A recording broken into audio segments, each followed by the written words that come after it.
po, welcome sa ating Be Empowered program.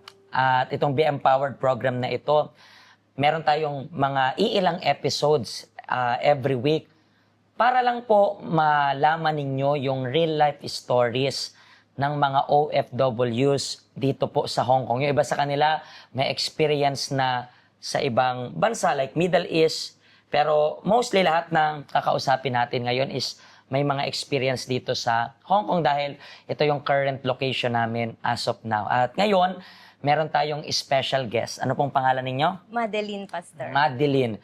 Gano'n na po kayo katagal na OFW? Dito sa Hong Kong lang, Pastor, 11 years. 11 years? Yes po. And aside sa Hong Kong, meron pang ibang Wala bansa? po. Dito lang po. Dito lang talaga, 11 years? Yes po. And ano yung naging reason mo kung bakit ka nag-abroad that time? That time, Pastor, hindi ako nakapasa ng board exam ko sa nursing. My family, instead na i-lift up ako ng family ko, Pastor, no. Kumbaga parang ibinaba pa nila ako, Pastor. Kaya sabi ko, Pastor, nung 2014, Pastor, usok pa sa television yung may patalastas sa baba na may interview dito sa Hong Kong. May naghahanap ng mga employer, Pastor. So, tinry mo yun? Trinay ko lang, Pero Pastor. taga saan ka po pala sa Philippines? Ilocos Norte po. Sa Ilocos. Saan sa Ilocos Norte? Sa Badok po. Sa Badok. Okay. So, yun yung pinaka-reason mo. Parang, parang gusto mong may mapatunayan. Yes, ganun? yes po, Pastor. Pero that 11 years ago, wala ka pang anak, wala ka Meron pang... na po, Meron na rin nun? Pastor. Yes po. So, ilang taong ka nung una kang pumunta dito sa abroad? 27, Pastor. So medyo bata pa, Yes 'di ba? po. Kasi so hindi ka pa nagkaroon ng experience ng trabaho sa Philippines. Nagkaroon po, Pastor. Anong naging trabaho mo sa Philippines? Sa hospital po. So nakapagtrabaho ka rin naman Yes po, doon. yes Pero ilang years ka lang nagtrabaho that time? I think months lang po kasi sabi ng asawa ko, Pastor, hindi na kailangang mag-work kasi pulis siya. Mag-focus muna sa anak. So sa anak, ilan po yung anak ninyo? Isa lang po, Isa lang. Pastor. Pero kailan pa rin umabot sa punto na, 'di ba? Sabi niya nga hindi mo naman kailangan mag-abroad, pero kailan umabot sa punto na this time abroad na? Na talaga ako, Pastor, sa family ko. Gusto kong patunayan na kahit hindi na ako maging nurse, basta may trabaho. So family mo or family niya? Family ko po. More on family mo. Yes po. And then pagpunta mo dito sa abroad, sabi mo nga naka 11 years ka na. Yes po. Ano naman yung masasabi mo na hindi mo malilimutang naging experience mo while nasa abroad ka? Yung Pastor, nabago yung relasyon namin ng amo kong babae dahil sa problema namin ng ex-husband ko po. Bakit? Ano nangyari? Paano nangyari? Dahil sa isang babae po, Pastor, nagkaroon ako ng sama ng loob sa asawa ko, Pastor. At yung sama ng loob na yon is lumala ng lumala hanggang sa hindi ko na namamalayan na nagbabago na pala yung ugali ko sa amo kong babae to the point na nag-aaway na kami, Pastor. Every day po. Pero siya lang ba yung amo mo within 11 years? Yes po. Siya lang talaga? Yes po. So natiis ka rin niya, parang ganon? Yes. Kasi po, Pastor, that time talaga, for the first time po, binalaan niya ako na i-terminate ako dahil nag-iba na daw talaga ako, Pastor. Nag-iba yung ugali mo. So, kailan mo na-discover yung panloloko ng asawa mo? Nung 7 months po ako dito sa Hong Kong. So 7 months pa 7 lang? months pa lang po. Mismong mga kamag-anak ko po yung nakakita, Pastor. Nakakita. So, ang suspetsa mo, kahit yung nasa Philippines ka pa, parang may babae na siya, ganon? Nung buntis po ako, Pastor, umuwi siya na may chikinini sa leeg, Pastor. So, merong kiss mark, Yes parang po, ganon. Pastor. Pero nagbulag-bulagan ka lang Yes that time. po. Anong pinapaisip mo sa sarili mo?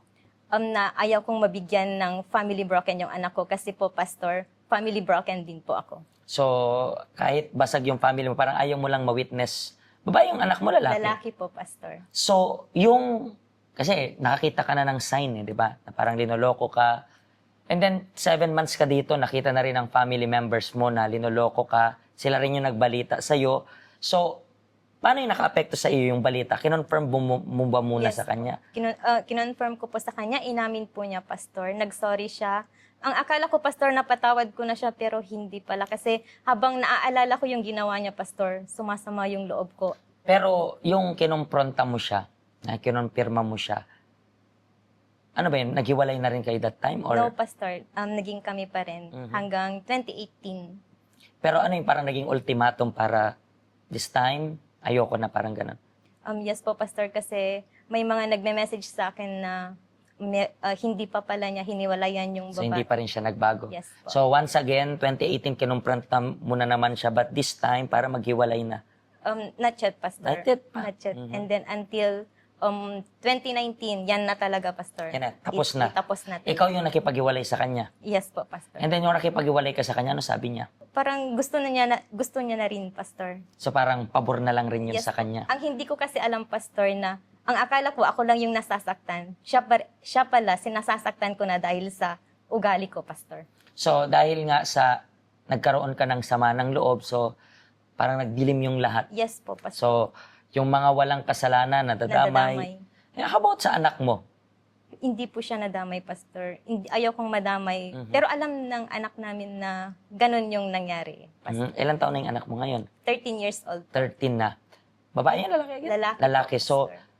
and then, paano ka napunta dito sa help center? Yung kakulitan ng isang kaibigan ko na evangelist po. In-invite po niya ako May 2022, pero hindi na po ako bumalik. Kasi nasaktan ako sa sinabi ng isang man of God na kung sino man yung nagkasala sa'yo, patawarin mo kahit wala kang ginawang mali sa kanya. So, para sa'yo, Ayoko, Pastor. Ayokong magpatawad. interesting kasi, kasi parang tinuring mo na yung sama ng loob mo as kayamanan. Parang, Yes. ito na lang yung meron ako na pinangahawakan ko kapag binitawan ko pa to, parang dignidad wala na ako. Kasi ganun yung usually yung pag-iisip. And then, anong year ka lang talaga nagtuloy-tuloy? 2023 po, Pastor. 2023. Bakit nag-decide ka na magtuloy-tuloy na despite, nasabi mo nga yung una mong attend, ayaw mo ng message? Basta yung kaibigan ko talaga kinulit niya ako, Pastor. That time kasi is, for the third time, meron akong suicidal thoughts talaga na for this time talaga, Pastor, tatapusin ko na talaga yung buhay ko. So, umabot na yun sa isip Yes mo. po. Pero bakit inisip mo na magpakamatay na? Anong issue naman? Kasi nga po, Pastor, yung ex-husband ko magpa-file na ng annulment, and then yung amo kong babae, for the second time, ite-terminate na ako, may papers na talaga, Pastor, na ite-terminate na yung contract ko. Kaya sabi ko, Pastor, wala nang solusyon. Kaya, So, dito na lang talaga. yes po. So, syempre, dahil yung first impression mo, narinig mo na dapat kang magpatawad. 'Di ba? Syempre, pagbalik mo dito, dala-dala mo pa rin yung message na yun. Syempre, 'di ba? Parang Yes. hinanda mo na ba yung sarili mo na hindi this time? Ano mang marinig ko? Kasi Hindi, posibleng Pastor. Kasi for that time nung bumalik ako dito, nung April 2023, ang topic na naman, Pastor, is pagpapatawad. Sabi ng man of God, after this service, tawagan mo kung sino man yung nagkasala sa'yo, patawarin mo. At sabi ng man of God, Pastor, is, paano ka papatawarin ng Diyos kung hindi mo mapapatawad yung mga nagkasala sa'yo? Yan talaga yung yung tumatak. nag-decide ka niyan.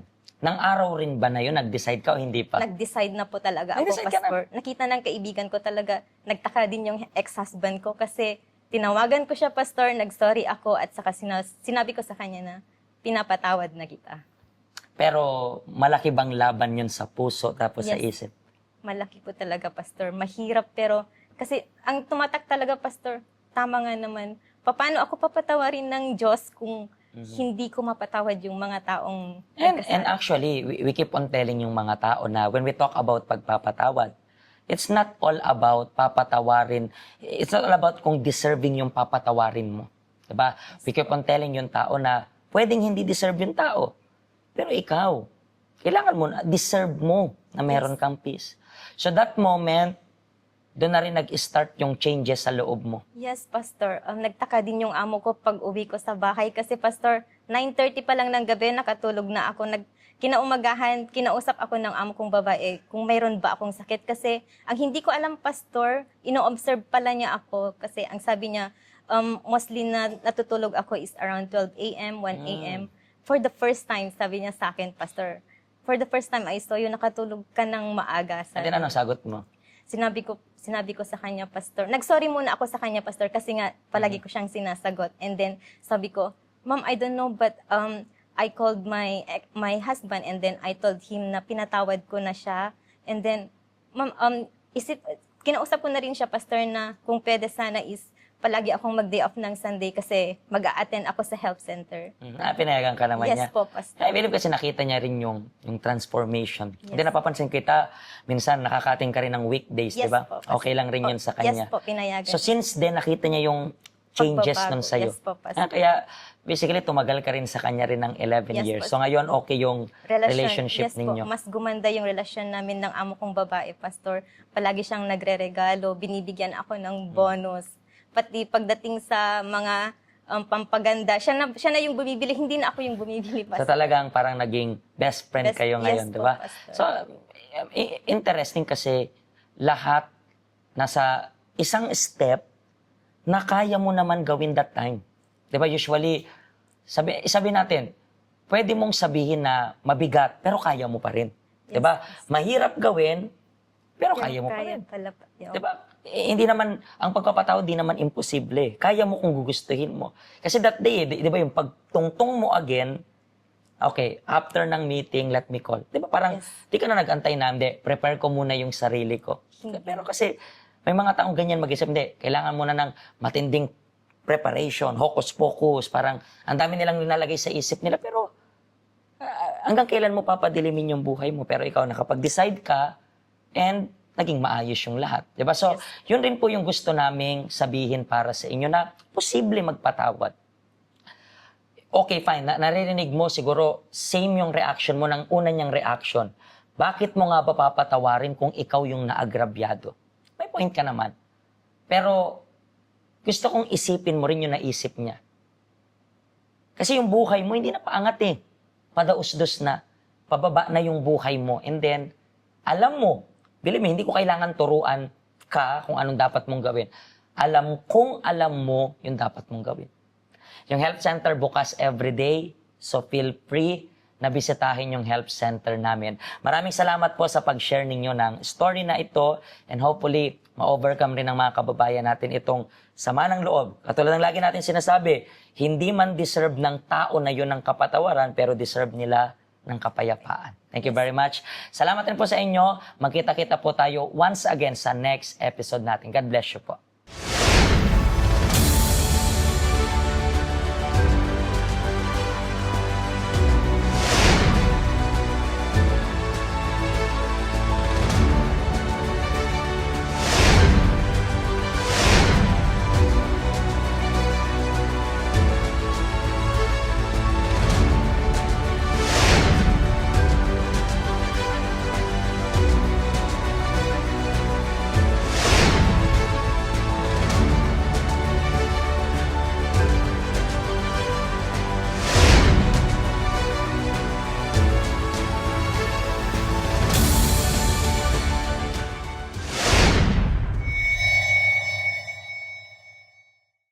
Hello, ako po si Pastor Joshua dito po sa UCKJ Health Center dito po sa Hong Kong. At yung mga napanood nyo pong testimony ay mga testimony ng mga OFW dito sa Hong Kong. Pero I believe makaka-relate rin naman kahit nasaan po kayong bansa. Basta OFW. Ang health center po natin ay walang pinipiling religion. Base na rin po sa name, Health Center. Kung kailangan nyo po ng karagdagang information, nandito lang po sa baba lahat ng information na kailangan ninyo. Kontakin nyo lang po kami at magiging masaya po kami na matulungan ka, ma-assist ka, nasaan man po kayong bansa. Pagpalain po kayo ng Diyos.